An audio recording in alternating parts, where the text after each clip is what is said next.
bonjour de Montréal et d'Ottawa. D'abord, bienvenue à ce deuxième webinaire sur le développement des jeunes enfants en période de pandémie. Le sujet du jour est l'expression et la régulation des émotions. Donc, quelque chose qu'on va explorer avec Isabelle aujourd'hui. Alors, oui, on a mis un accent particulier aujourd'hui sur ce monde-là des émotions, mais un peu plus largement, pas juste sur la régulation des émotions, pas juste sur le quoi faire quand je suis fâchée, triste ou j'ai peur, mais aussi ce qu'on appelle donc la compétence émotionnelle un peu plus large, donc tout ce qu'il y a derrière, vivre mieux avec ces émotions-là. Je me trompe peut-être, mais souvent quand on choisit de lire ou de suivre un webinaire sur le thème des émotions, c'est que c'est davantage des stratégies qu'on cherche de régulation. On va en parler, mais encore, particulièrement, on sait que les émotions plus intenses du type grande colère, perte de contrôle, sont souvent très populaires. Mais aujourd'hui, on a choisi de donner un peu plus de place dans le contexte particulier où on est, au monde de l'anxiété. La photo choisie est une expression de joie, à moins que vous voyez autre chose. On peut penser qu'on voit beaucoup de joie. Et on a choisi cette photo pour donner le ton un peu à cette idée que les émotions, bien sûr, c'est quelque chose de naturel, c'est quelque chose qu'il faut apprendre très tôt à vivre avec, mais ça nous prend du support, ça nous prend des adultes autour qui nous donnent la chance de les comprendre en les nommant, en nous aidant à les exprimer, puis en nous aidant, bien sûr, à les réguler. Parfois, les expressions de joie peuvent nous donner des maux de tête, mais ça fait aussi partie du monde des émotions. Donc, quand je dis qu'on donne un angle, un petit coup d'œil plus particulier à certaines émotions plus actuelles, peur, stress, anxiété, c'est toutes des choses qui sont très, très reliées, bien sûr, comme on le sait, l'une à l'autre. Mais tu sais, si on s'amuse à regarder, bien que les définitions, ce ne soit pas si important que ça, si on s'amuse à faire un peu de nuance entre les choses, bien, la peur, hein, c'est vraiment l'émotion immédiate, l'émotion, on dit saine, là, et en passant, toutes les émotions sont saines, mais je pense qu'on veut dire plus dans la littérature émotion qui est là, qui se vit très naturellement suite à l'évaluation d'une menace qu'on peut avoir. Le stress, par ailleurs, c'est vraiment la réaction normale de notre corps avec tout ce qui se passe lorsqu'on est confronté à une menace réelle ou imaginaire. Donc, notre corps va sécréter des hormones différentes, dont la cortisol pour faire face au danger et tout.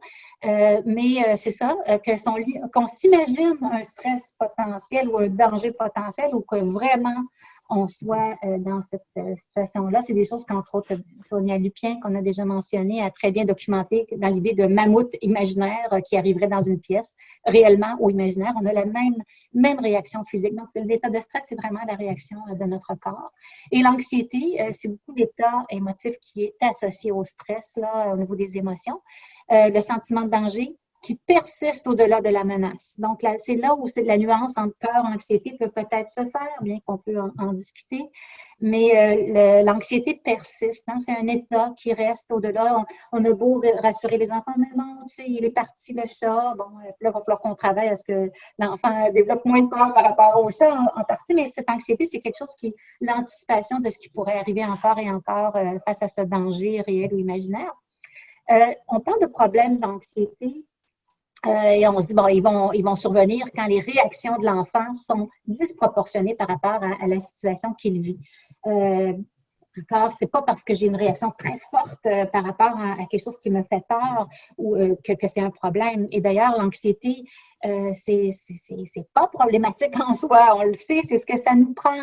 Cette dose d'anxiété associée à l'anxiété, c'est d'observer, être plus observateur, être capable de voir les signaux qui me font dire est-ce que je peux faire quelque chose ou pas, aller comprendre les règles, observer le mécanisme d'un groupe comme enfant avant de l'insérer dans un groupe de jeu. C'est toute l'anxiété qui nous permet ça. Quand ça devient problématique et on se dit, ouais, ça fait plus de 3 mois là, que des enfants sont dans ces réactions de crainte, de ne pas vouloir faire les choses, d'éviter systématiquement tout ce qui est nouveau, tout ce qui change dans leur environnement et que c'est là, bon, depuis au moins 3 mois, là, quand on commence à se dire, ouais, qu'est-ce qu'on regarde? Est-ce que on a dépassé une période d'adaptation habituelle? On donne toujours 3 mois aux enfants avant de les évaluer de toute façon à quoi que ce soit, dans un nouveau groupe.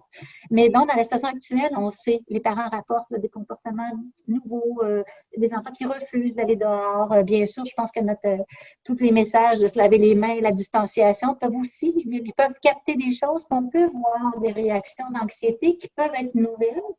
Et c'est très normal et adapté au contexte, mais ce qu'on souhaite, c'est que ça ne se perdure pas au-delà des prochains mois. Donc, pourquoi est-ce important? Donc, l'importance de la compétence émotionnelle, cette partie qu'on explore et qu'on va définir dans la diapo qui suit. La compétence émotionnelle, donc, on sait qu'elle est extrêmement fortement associée à ce qu'on appelle la compétence sociale des enfants. D'une manière générale. Et la compétence sociale, hein, c'est quoi? C'est d'être capable de me faire des amis, c'est d'être capable d'utiliser les bonnes stratégies au bon moment, d'être apprécié des autres. C'est ce qui me permet de ne pas être rejeté. Et la compétence sociale, et on va l'aborder dans les 2 prochains séminaires avec prosocialité et relations entre pairs, entre autres, elle est grandement associée à une entrée à l'école réussie. Donc, la compétence émotionnelle fait partie intégrante de la compétence sociale et dans les programmes d'ailleurs qui travaillent la compétence sociale, il y a toujours une grosse partie compétence émotionnelle qui est là parce que c'est un gros morceau de l'apprentissage que notre tout petit doit faire pour bien vivre en groupe. Alors, elle est reconnue comme un facteur de protection contre les stresseurs. Donc, si j'ai une compétence émotionnelle, ça vient m'aider à mieux faire face au stress environnant. Et on sait que la compétence émotionnelle, elle protège contre des problèmes d'anxiété qui seraient persistants et la dépression.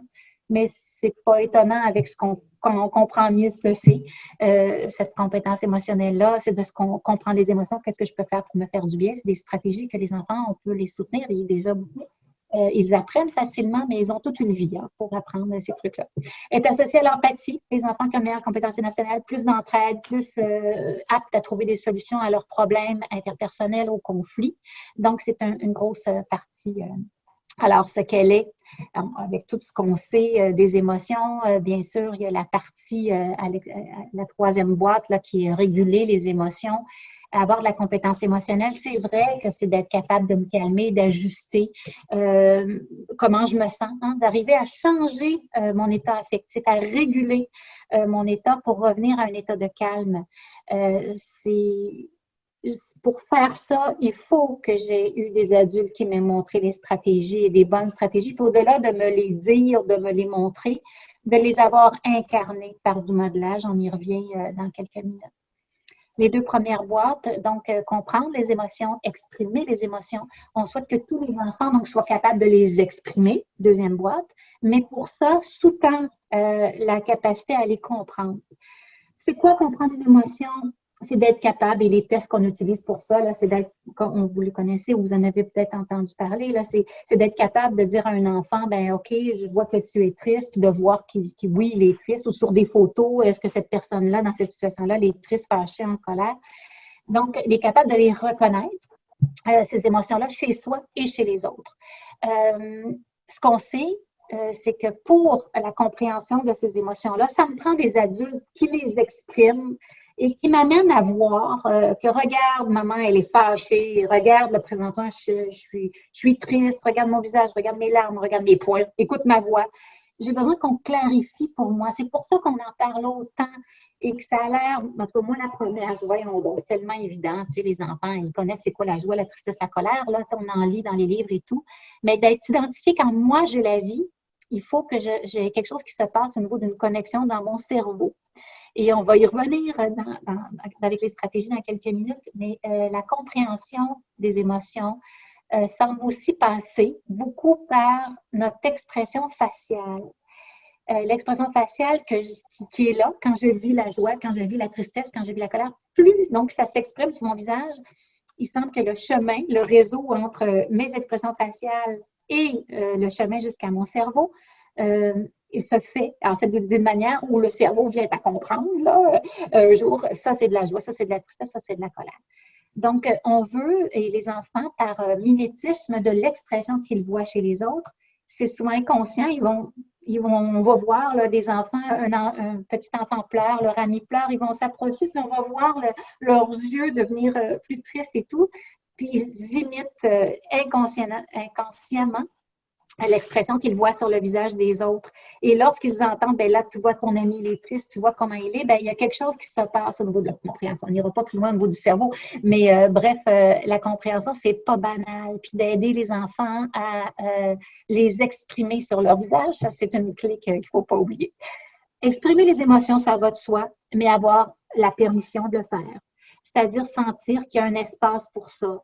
Qu'on a beau dire, oui, c'est correct, tu as le droit d'être en colère, mais dès que je suis en colère, oups, là, t'arrêtes de crier, puis va dans ta chambre, comme j'ai fait avec ma propre fille Juliette, qui était plus explosive que son frère. L'expression, c'est cette possibilité de, oui, sortir, puis de dire, je suis fâchée, ou de que ça sorte chez moi, mais avoir l'espace pour le faire. Puis je pense au contexte actuel, est-ce que mes parents à la maison, en travail ou non, ont la disponibilité pour accueillir que je suis fâchée puis tout arrêter pour céder cette place-là?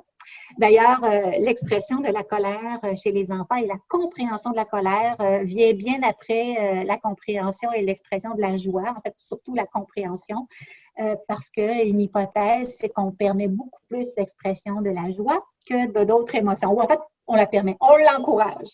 Chez nos très, très petits, je donne l'exemple de ma belle-mère Janine, que j'adore, qui a eu 6 garçons. Elle dit toujours que c'est son équipe de hockey, mais sur les 6, il n'y en a pas un qui est capable d'exprimer sa tristesse. Ça, c'est une autre histoire. Mais quand on regarde Janine, elle est avec toute la volonté du monde. C'est une dame qui adore les enfants extraordinaires. Face à la joie, c'est quelque chose qu'elle ne laisse pas tellement s'exprimer. Alors, quand j'ai vu mes enfants, mes propres enfants être gardés par mamie Janine, j'ai pu voir des scènes où ah ben non, Émile, ton camion, il n'est pas cassé. C'est pas vrai, il n'est pas cassé. Non, non, non, non, là, ça fait mal. Mais ça va guérir et ces choses-là. Et on ne dira pas trop fort à mon mari, mais en tout cas, je pense que c'est ce qui explique en partie la difficulté à exprimer la tristesse. Et quand on écoutait des films de Disney, il disait qu'il ne pleurait pas. Là, il y avait juste une poussière dans l'œil. Mais la place à l'expression, puis s'habituer à ça, c'est, et on le sait, si les enfants, on veut qu'ils apprivoisent ces émotions-là, il faut juste qu'il y ait un petit peu plus d'espace pour l'exprimer avant d'être consolé. Donc, ma belle Janine, elle console, mais on pense que peut-être qu'elle aurait eu avantage de laisser peut-être juste 1 minute de plus à la tristesse pour s'exprimer.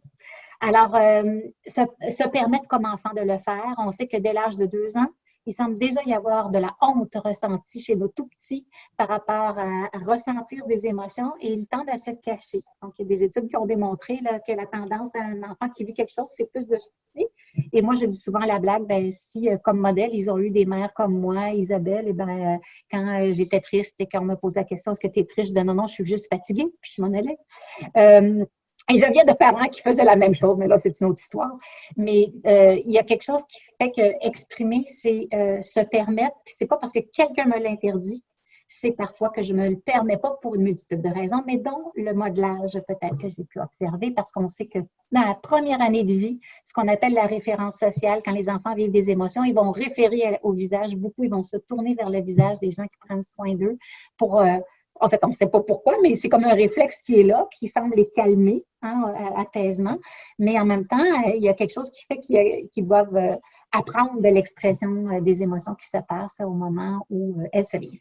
Alors, régulation des émotions, bien sûr, c'est de revenir au calme. C'est notre capacité donc à moduler comment on se sent en prenant des stratégies efficaces. Et ces stratégies, oui, elles ne sont pas naturelles, on doit me les apprendre et on doit me les réapprendre et on doit me les réapprendre pour qu'un jour, j'ai une certaine autonomie à utiliser ces trucs-là. Donc, il y a des choses qui influencent, il y a des différences individuelles importantes par rapport à la compétence émotionnelle, comme dans plein d'autres choses par ailleurs. Tempérament. Il y a plusieurs données sur le tempérament. On sait que des enfants naissent plus explosifs que d'autres. Il y a des enfants qui naissent davantage sur le petit pied, sur le frein par rapport à l'expression des besoins, plus un comportement inhibé. Il va y avoir des enfants qui sont un peu plus inhibés. Moi, dans mon cas, mon Émile, on avait l'impression qu'il pleurait même avec une sourdine sur ses cordes vocales. Mais donc, là, il y a des réactions très différentes. Et il y a des choses au niveau de explosif, inhibition. Et on avait parlé, si vous étiez là la semaine dernière, là, bien sûr, des fonctions exécutives qui sont reliées à ça. Donc, il y a une différence et on l'observe dès le tempérament et ce qui se passe par rapport à l'expression des besoins des tout-petits. On sait que des enfants qui ont plus tendance à voir la nouveauté, puis waouh, on s'en va faire quelque chose de nouveau de manière joyeuse et qui sont intéressés, c'est des enfants qui semblent avoir une meilleure compétence émotionnelle. Ce n'est pas par ailleurs parce qu'un enfant a une réaction de ah, ça ne me tente pas la nouveauté ou bien de peur par rapport à la nouveauté qu'il n'aura pas de compétence émotionnelle, mais il va avoir peut-être besoin de plus de support. Il faut voir où est-ce qu'on peut accorder plus de support à certains enfants. Le tempérament agit sur notre humeur, sur la manière qu'on va exprimer nos émotions et sur le fait d'être plus en mouvement. J'évite les situations nouvelles où j'y fais face, puis notre tolérance à la frustration est influencée. Donc, ça, bien sûr, est lié à l'expression des émotions. Et notre interprétation des événements, je reviens dans la diapo qui suit. Donc, qui influence aussi, on le sait, c'est mieux, je trouve, c'est bien expliqué dans la littérature, le développement cognitif, bien sûr. Ma compréhension des émotions, celle des autres, en soi, c'est une chose. Ma compréhension de mes états à moi, mais des états mentaux des autres. Là. Mon deuxième point, comprendre que les autres aussi ont des émotions, puis comment elles se manifestent, puis que les autres ici ont des idées, puis des points de vue différents. Bien, si pour moi, j'ai plus tendance à attribuer aux autres de l'hostilité dans leur intention, des enfants qui vont nous dire, par exemple, je le sais, il voulait me faire mal, il m'a regardé. Ou il s'est approché de moi, il voulait me faire mal, il voulait me faire fâcher. Puis c'est réel, hein, c'est l'interprétation qu'ils font, mais c'est la dimension cognitive qu'on a, l'indicateur qu'on a à ce moment-là, c'est cet enfant-là, il faudrait peut-être utiliser, entre autres, les histoires qu'on raconte où il y a des conflits entre enfants pour dire cet ami-là, il a utilisé cette stratégie-là. Toi, qu'est-ce que tu aurais fait? Et toi, et toi, et toi, puis confronter un peu, c'est ce que les fameux programmes d'entraînement aux habiletés sociales font, confronter ces petites idées-là, et ça aide à ce que l'expression de l'émotion se fasse d'une manière plus gérable pour l'entourage. Le langage, bien sûr, des enfants qui ont de plus en plus de langage sont davantage capables d'exprimer les choses, on le sait bien, c'est un outil de communication.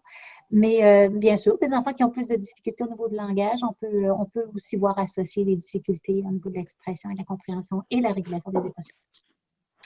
Dans l'environnement, l'attachement, on n'en parlera jamais assez. Un attachement sécurisant vient influencer bien des choses, bien que c'est pas fini si j'ai un attachement insécurisant, bien au contraire. Il faut juste qu'on me comprenne mieux et quoi faire pour me sécuriser, pour que je sois capable de me faire confiance aux autres et tout ça. Donc oui, l'attachement est très associé à la compétence émotionnelle et bien sûr à la compétence sociale ultimement.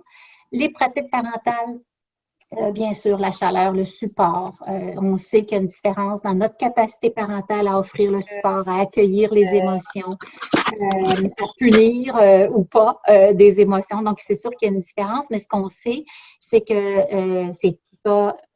Ces habiletés-là, on l'avait vu avec l'autorégulation, c'est associé à la capacité des enfants à se calmer eux-mêmes, le pompon. Mais inversement, on sait que des milieux, pour X raisons, où il y a plus d'hostilité, où il y a des conflits adulte-adulte, adulte-enfant, c'est plus difficile de voir là, la compétence émotionnelle se développer. Alors, on peut penser, oui, dans des périodes de stress, est-ce qu'il y a quelque chose qui, là, touche des difficultés observables chez nos enfants au niveau de l'expression des émotions et la régulation des émotions? Les adultes comme modèle, on parlait de mimétisme, les enfants imitent ce qu'ils voient inconsciemment, consciemment.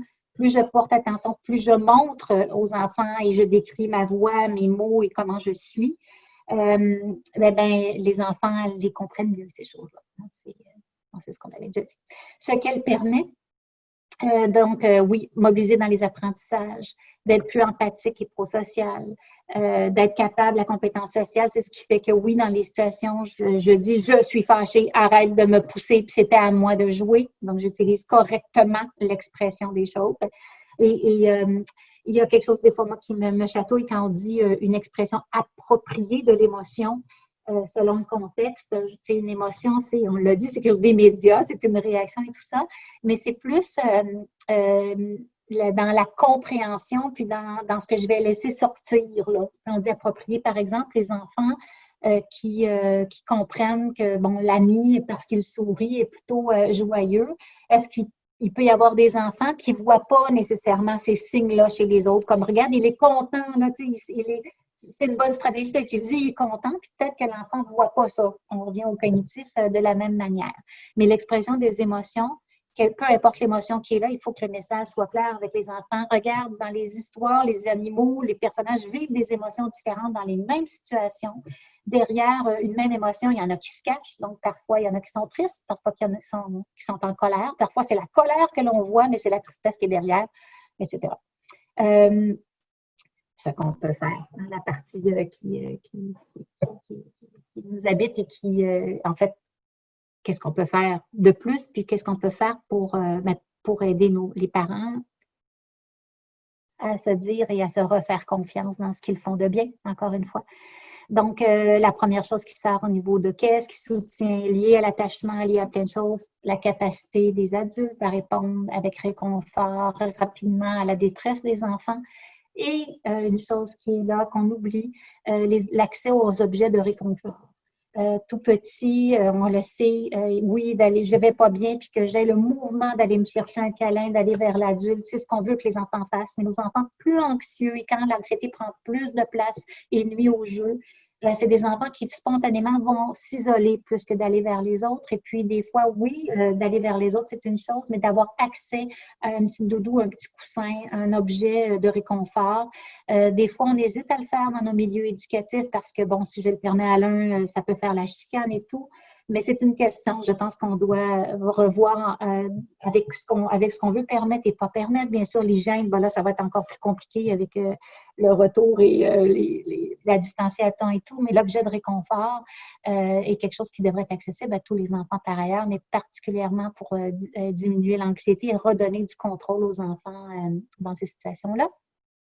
Être des modèles, bon là, c'est un exemple d'une adulte qui fait quelque chose et qui pourrait modeler, entre autres, on avait parlé de yoga la semaine dernière, mais à la lumière de ce qu'on s'est dit tout à l'heure, pour reconnaître les émotions, il faut que je les vois chez les adultes qui m'entourent, il ne faut pas qu'ils se cachent, ces adultes-là, il faut qu'ils soient des modèles d'expression, puis il faut qu'ils soient des modèles aussi qui me donnent accès à ce qu'ils font pour se faire du bien, pour revenir au calme. C'est comme ça, c'est sûr qu'on le sait, que les enfants intègrent plus. Il y a des milieux familiaux où il y a ce support-là. Il y en a d'autres qui en ont beaucoup moins. Il y en a d'autres que c'est à l'inverse. On va peut-être punir les enfants qui expriment les émotions. Donc, c'est pour ça que comme éducateur ou prestataire de service, il y a des choses qu'on peut faire pour être des modèles d'expression et de régulation des émotions. Ça, c'est une petite blague. C'est mon film préféré de Noël, le Noël chez les Cranks. Je ne sais pas si vous l'avez vu et c'est pas nécessairement, même si je le trouve très bon, là, je pense pas que ça a déjà gagné un prix, ce film-là, mais bref, dans cette scène-là particulière, Tim Allen, il s'en va en voyage et puis il a reçu du Botox là, pour être beau. Et là, il n'y a plus aucune expression, puis non seulement ça, ses muscles sont tellement gelés qu'il n'est pas capable d'avaler une goutte d'eau. Alors, c'est la scène que j'ai choisie. Mais pourquoi je vous en parle, c'est qu'on parlait tout à l'heure de l'importance de l'expression faciale sur notre cerveau pour comprendre et la perception des émotions et tout. Bien, il y a tout un pan de littérature qui traite de l'effet Botox sur la compréhension des émotions. Et moi, je trouvais que c'est un beau petit clin d'œil. En fait, ce qui se passe, et c'est pas pour ou contre Botox, là, mais en fait, ça paralyse. Le Botox paralyse les muscles. Et donc, on se rend compte qu'il y a des erreurs d'interprétation d'émotions chez les adultes. Il y a des sous-groupes où c'est étonnant. On leur montre une image de joie, puis ils disent que c'est de la colère ou n'importe quoi, je dis ça. Vous comprenez l'idée, là, on se trompe dans les émotions. Puis il semble que ça soit davantage vrai quand les émotions sont subtiles. Là. Ça semble être une petite colère ou une petite joie. Il semble avoir des erreurs d'attribution. Et quand on regarde ce qu'ont en commun des gens qui font ces erreurs-là, eh bien, il y a des sous-groupes là, qui ont ressorti comme étant, bien, ils ont en commun ces gens-là qui ont eu du Botox. Alors, il y a des études qui montrent, oui, qu'il y a des choses là-dessus. C'est encore en exploration. On reste toujours calme avec ce genre de choses-là. Alors, j'imagine que mon message là-dessus, c'est, ben, pensez-y bien, messieurs, dames, si vous voulez avoir le gros Botox. Mais bien non, mais aussi, ben, pour nous, ça veut dire quoi si on ne veut pas que les enfants soient dans cette situation-là de moins comprendre et que leur cerveau, c'est de les encourager, de dire, ah, je le vois, je le vois, t'es fâché, montre-moi encore tes yeux, montre-moi dans tes poings. Et les fameux signes physiologiques. On sait que les signes physiologiques, au-delà des traits du visage, c'est dans mon corps, comment la joie, la tristesse, la colère, la peur s'expriment. J'ai mal au ventre. C'est comme un volcan de colère que j'ai ici. Les enfants, là, en bas de 6 ans, on s'est rendu compte qu'on a beau dire « Ah, as-tu un petit volcan dans ton ventre? » C'est pas assez clair pour eux autres, ça leur prend les images. Donc, illustrons les signes physiologiques, puis nommons-les quand on les voit pour que ça devienne plus calme. En fait, c'est des idées comme ça. Oui, garder son calme, éviter de blâmer, de réprimander, parce que ce qu'on remarque, c'est que sans le vouloir, comme moi avec ma Juliette, Juliette, arrête de crier, va dans ta chambre. Bon, alors que c'est clairement son frère qui l'avait fait fâcher, mais peu importe. J'avais de la difficulté, moi, à accueillir la colère, là, je vous le dis, puis j'étais plus dans sans le vouloir. Je pensais pas que c'était ça quand je l'envoyais dans sa chambre, mais pas mal dans une conséquence. Là. T'es fâché, va dans ta chambre, t'es calmé. Et il a fallu à un moment donné que je me rende compte que ça ne marchait pas du tout. Ça montait encore plus, cette colère-là, pour me dire, il va falloir que j'ajuste ma stratégie, mais ça, c'est la vie. Mais éviter la honte, c'est qu'on remarque que plus les enfants pensent qu'ils sont punis ou on réprimande l'expression des émotions, la honte augmente. Et avec la honte qui augmente, eh bien, ça dégénère encore plus l'expression ou le manque de capacité à se réguler. Et on voit les comportements agressifs se produire. Vous remarquez, aujourd'hui, on n'a pas parlé beaucoup de comportements agressifs, puis je vous dis parce que la question a été posée, on va essayer d'aborder un peu ce qu'il y a autour de ça dans prosocialité, relations entre pairs avec les gestes agressifs. Enfin, le jeu symbolique, encore et encore, on en a parlé si vous étiez là la semaine passée. Bien sûr, je suis capable dans ce jeu-là d'anticiper des conséquences. Je teste des stratégies, puis je me fais dire « Wow, t'es allé trop loin, on ne joue plus, etc. » Mais par rapport aux émotions, au monde de l'expression des émotions, on se rend compte que c'est sécurisant, ces jeux-là, parce que ça amène probablement un effet exutoire. Si je vis des situations tendues dans le jeu, il y a des choses qui peuvent s'exprimer, bien sûr. Ça me permet d'apprivoiser différentes émotions aussi. Et on se rend compte que c'est associé à être plus capable de vivre et de composer avec les frustrations. Et n'oublions pas dans les histoires de montrer les différentes manifestations des mêmes émotions, comment elles se manifestent dans les différents personnages, l'ours, comment il réagit, le lapin, etc. Et pas juste sur les solutions, mais aussi sur les causes, mais surtout on oublie, pour que ça soit plus clair, ces émotions-là, quelles sont, comment on voit les manifestations de ces émotions-là. Et là, c'est vrai que je Merci Isabelle. Écoute, toujours fort intéressant de t'entendre et utile et pertinent. Je pense qu'il faut ramener aussi, j'aime bien le lien là, avec le tempérament, tu sais, dans le contexte qu'on est actuellement, de dire que chaque enfant va vivre un petit peu ses émotions selon son tempérament puis à sa façon. Donc, de donner l'espace pour vivre l'émotion, c'est important. Chez les enfants qui sont peut-être un petit peu plus anxieux, est-ce que on devrait les pousser à aller à participer, à aller vers les gens, à se mêler aux autres enfants ou à faire une activité qui est proposée? Comment on devrait agir là, chez nos tout petits là, qui démontrent des signes d'un petit peu plus d'anxiété, là? C'est une bonne question. Et pour avoir eu, je vous ai parlé un peu de ma Juliette explosive, mais mon Émile qui était plutôt inhibé et de la tendance anxieuse, c'est toujours ce jeu comme parent et éducateur, entre pousser un peu l'enfant pour pas qu'il développe de plus en plus la crainte, la peur. Donc, c'est sûr que le message par rapport à l'anxiété, il faut les exposer à ce qu'ils aiment moins, les inconforts, en leur donnant beaucoup de soutien pour qu'ils soient capables de faire face à ces situations-là. Malheureusement, ce qu'on fait, et moi la première, ce que je faisais quand j'arrivais au parc, j'étais la psychoéducatrice du coin où j'habitais, et Émile était le seul qui partait pas jouer avec les autres à 3 ans et demi, 4 ans, vers les aires de jeu. Le réflexe, là, pour préserver l'ego de la mère psychoéducatrice, c'est de dire, vas-y Émile, vas-y, montre que t'es bon, montre que t'es capable, pas avec les autres. Mais plus je faisais ça, plus il se collait à moi et finalement, on passait une bien mauvaise heure. Bon. Mais je faisais ça parce que bien que je me dis, OK, ouais, c'est ça. Je veux pas qu'il reste là-dedans, je veux qu'il ose. Je forçais un petit peu trop. Puis je pense que je donne cet exemple-là parce que c'était cette juste mesure, essayer. Puis ce que j'aurais dû faire, c'est de dire, OK, Émile, ça ne te tente pas tout de suite, parfait, attendons quelques minutes. Puis tu sais, ne pas faire de cas, ignorer un peu ce qui était là mais pour dans quelques minutes après, ramener, tu sais, Émile, tu regardes des amis, veux-tu qu'on aille ensemble? Veux-tu qu'on aille ensemble dans un premier temps? Ah, OK, là, avec la main, on s'approche, c'est moins peurant d'aller vers un groupe d'amis. Rendu là, veux-tu demander aux amis, veux-tu prendre ta place?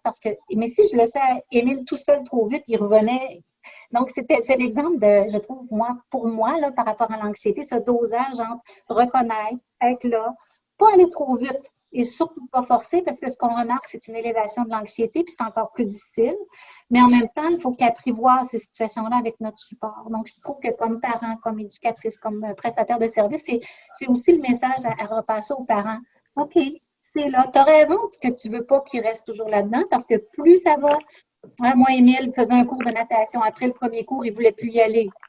Là, comme même surprotectrice, il fallait que je laisse le père parler pour dire non, non, tu y vas encore. On va trouver des solutions, mais tu vas continuer à y aller.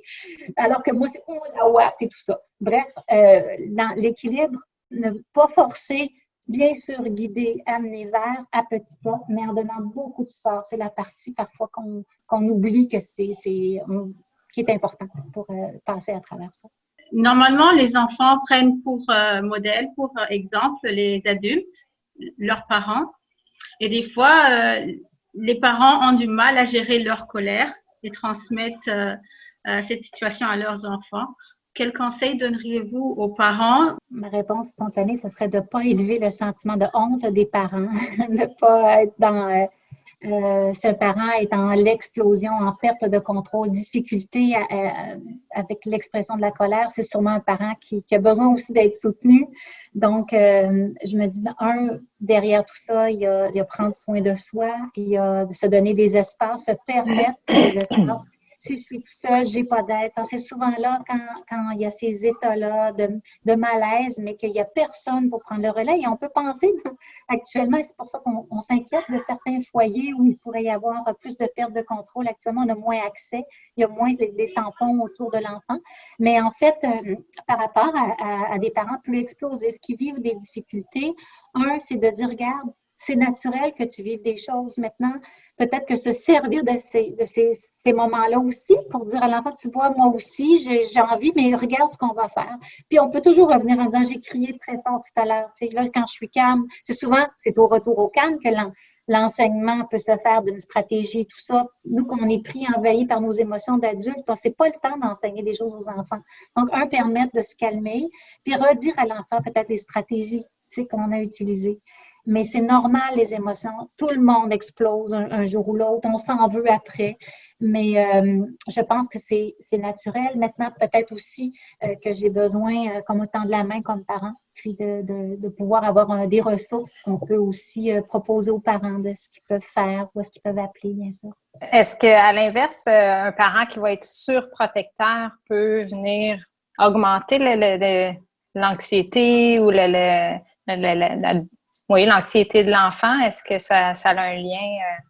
Vous savez, tout à l'heure, on a mis stress et anxiété comme étant, c'est le stress qui cause l'anxiété. On sait qu'il y a une multitude de raisons que l'anxiété, des fois, devient plus persistante, plus présente. Puis, une des raisons, dans les pratiques parentales, il y a deux grands pôles. Soit des parents pas assez investis et qui sont pas là en support et tout. Et là, on voit une élévation de l'anxiété, de l'insécurité affective. Et la cause de l'anxiété, à ce moment-là, c'est de l'insécurité affective. Mais à l'autre pôle, des parents protecteurs dont j'en suis avec mon Émile, on peut, sans le vouloir, contribuer à augmenter. Vous savez, un enfant là, anxieux, ça prend de plus en plus de place. Le petit message intérieur, on le sait, c'est « je ne serai pas capable ». Mon premier réflexe, c'est « je ne serai pas capable » ou « je ne suis pas capable ». Donc, c'est sûr que si dans le « je ne suis pas capable », à chaque fois que je vis une situation difficile, mon parent avec de la ouate, et c'est ce que mon père faisait avec moi, puis devinez quoi, je suis anxieuse. Mais il y a quelque chose qui fait que pour vouloir protéger, oui, la surprotection, c'est des parents enveloppants et c'est super pour la sécurité affective. Maintenant, le pas de plus, prendre confiance, intégrer, je suis capable tout seul. Faut se parler comme parent. Puis moi, heureusement, je tiens à dire, c'est les éducatrices, l'éducatrice qui accueillait, entre autres, Émile à 3 ans, qui m'a mis des limites, tu sais, de surprotection parce que je prenais congé pour aller à la sortie aux pommes. Il ne voulait pas y aller, je le ramenais à la maison. Vous savez, genre d'affaires qu'on se dit, oh boy, elle va-tu apprendre? Et c'est une chance que je me suis fait mettre une certaine limite pour arrêter, en quelque sorte, la surprotection, pour permettre à Émile de voir qu'il n'y a pas de danger à aller au service de garde. Nos petits cocos qui vont réintégrer les services de garde là, prochainement, en tout cas au Québec, parce que c'est annoncé là, pour les prochaines semaines. Comment on aborderait ça? Il y a peut-être un petit peu de crainte qui va se mettre en place, dépendamment des mesures aussi d'hygiène qui vont être mises dans les services de garde. Est-ce qu'on en parle avec Comme parent, eux? la question est plus Comme comme parent, parent, qu'est-ce que je peux faire? Ouais. est-ce qu'on prépare l'enfant pour ce retour-là? Est-ce que...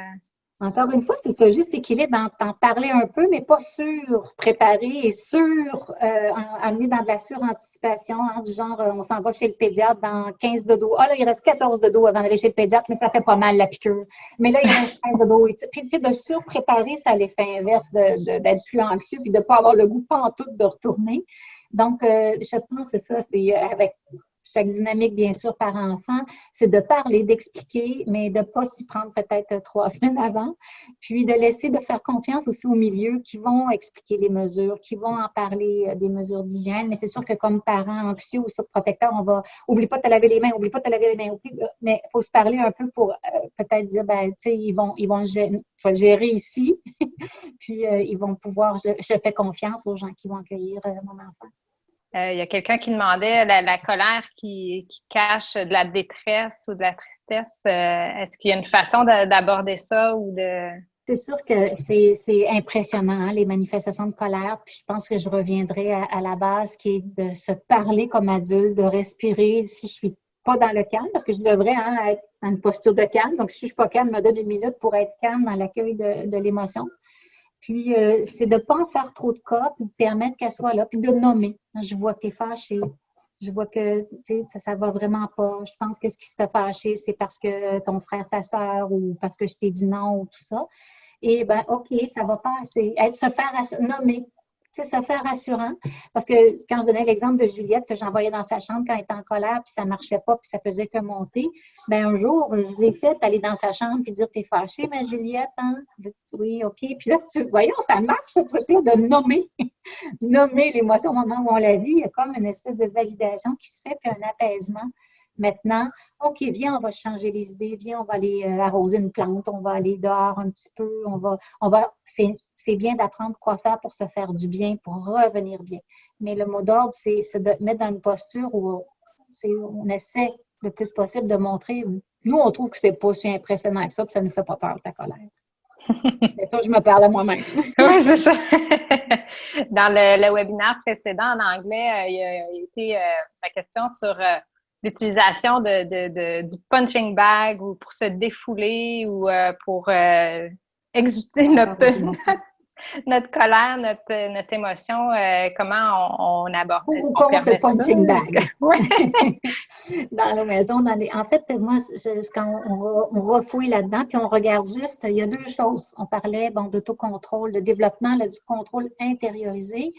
Quand je vis un inconfort, et que vous voulez que j'apprenne à faire des choses pour me faire du bien, respirer, faire des trucs, mais que la stratégie que vous me donnez, c'est de le sortir très, très, très fort. Est-ce que ça va un peu en contre-courant de l'inhibition du comportement? Oui. Alors, si mon objectif, c'est que l'enfant développe un contrôle sur son corps, le punching bag, c'est peut-être pas la stratégie. Cependant, le punching bag est utilisé en thérapie ou, en thérapie, c'est un mot qui fait peur, mais en entraînement avec des enfants plus particulièrement qui vont jamais exprimer d'émotions et qui, à un moment donné, ils vont exprimer tellement fort qu'on va voir la perte de contrôle, qu'on va se dire, on va essayer de l'aider à sortir les choses. Bon, ça, c'est l'idée là, derrière la stratégie. Donc, pour une expression d'émotion chez un enfant qui ne se le permet pas du tout, ça serait absolument une stratégie qui serait recommandée.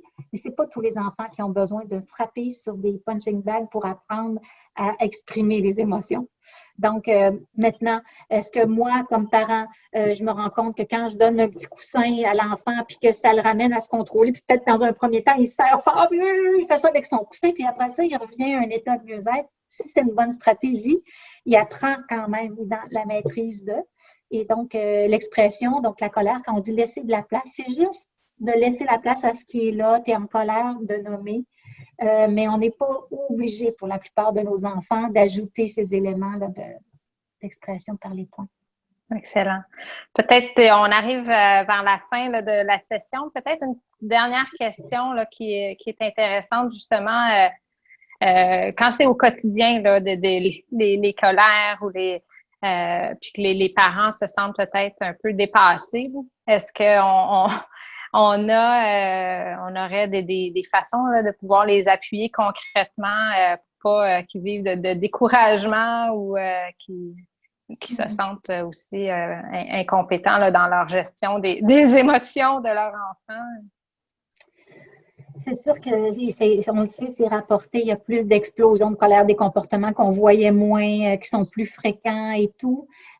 Puis les parents, en fait, moi, je me dis, on s'inquiète de ça. Puis souvent, quand on s'inquiète, peut-être qu'on, au lieu d'être dans une posture, je essaie de garder mon calme et de montrer que c'est pas si pire, c'est peut-être autre chose qui se manifeste. Ça, c'est une piste là, qui me viendrait en tête. Je parlais, justement, il y a un parent qui a demandé une consultation, c'était exactement ça, son enfant, là, c'était toujours les crises. Puis la peur, c'était qu'il se frappait constamment la tête, donc il avait très peur pour le danger hein, de se blesser et tout. Puis quand on regarde, tu sais, bon, t'as beau dire, ramenons une routine. La routine qu'on ramène actuellement, ça n'a rien à voir avec la routine d'il y a 6 semaines. Donc, on sait que c'est des repères, une routine, annoncer les choses et tout, mais les enfants, c'est sûr qu'ils ont perdu leur repère, puis il y a plus ces élans-là de perte de contrôle. Donc, dans ces colères-là plus fréquentes, on peut l'associer plus à je suis en perte de contrôle. Donc, qu'est-ce que je peux faire pour aménager des temps où on fait un peu plus là, de quelques minutes où on prend juste du temps pour regarder un livre, on fait juste, il est en train de jouer à quelque chose, puis il est calme, je le prends ce temps-là pour investir du temps-là, pour ramener quelque chose de positif, parce que sinon, on va juste donner de l'attention quand la crise va arriver. Mais c'est ça, c'est passager. Je pense qu'il faut se dire aussi que c'est contextuel, que c'est normal. Puis moi, j'ai une chose que je redisais, cette mère-là, son enfant avait 20 mois, puis de se redire que le plus haut sommet des grosses crises de colère qui dégénèrent en geste agressif, c'est 19 à 20 mois. C'est là qu'on a la plus grosse fréquence. Donc, oui, ton enfant que tu ne reconnais pas, puis là, tu dis, mon Dieu, il y a juste 20 mois, puis il frappe, c'est normal, on les voit. C'est là où on a la plus grande fréquence, 20 mois, 2 ans, 2 ans et demi, 3 ans, on voit une baisse à partir du 3 ans. Mais il faut se le rappeler aussi que les colères viennent avec le fait que je vis plus de frustration, je vis plus de limites, j'ai le goût d'explorer, je me fais arrêter, puis il faut que j'apprenne et c'est lié au développement de mon contrôle de soi. Donc, on espère que ce deuxième webinaire vous a été utile. N'hésitez pas à aller consulter le site de l'Encyclopédie ou de Famille Canada pour accéder à d'autres sources qui pourraient vous être utiles là, dans votre quotidien, dans votre travail. Au plaisir! Au plaisir. À bientôt!